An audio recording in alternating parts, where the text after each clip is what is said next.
মাননীয় স্পিকার, বাংলাদেশের সশস্ত্র বাহিনী বা সেনাবাহিনী তাদেরকে আমরা যদি আমাদের ধন্যবাদের তালিকায় না আনি সেটি অন্যায় করা হবে।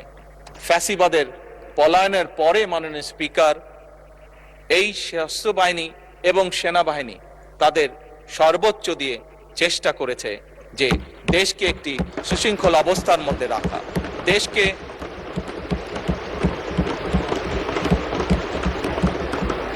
দেশে যাতে কোনো অরাজক পরিস্থিতি তৈরি হতে না পারে।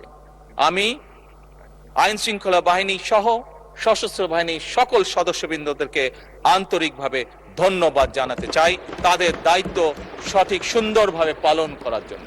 মাননীয় স্পিকার, আবারও আপনাকে আন্তরিক ধন্যবাদ জানিয়ে আমার বক্তব্য শেষ করছি। বক্তব্য শেষ করার আগে আবারও আমি বলছি, সকল সংসদ সদস্যের প্রতি আমার বিনীত আহ্বান থাকবে, আসুন আমরা এই সবুজ চেয়ারের পবিত্রতা রক্ষা করি। যে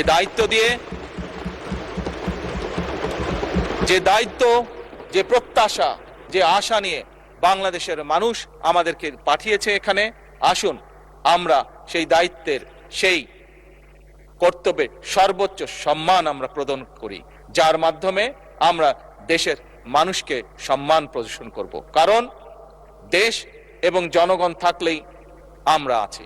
দেশ এবং জনগণ সম্মান যদি আমরা না করি তাহলে আমাদের রাজনীতি হয়তো ব্যর্থ হয়ে যাবে। সেই জন্য আমাদের সবচেয়ে প্রথম হচ্ছে এই দেশের জনগণ এবং এই প্রিয় মাতৃভূমি বাংলাদেশ। মাননীয় স্পিকার, আপনাকে আন্তরিক ধন্যবাদ। আসসালামু আলাইকুম।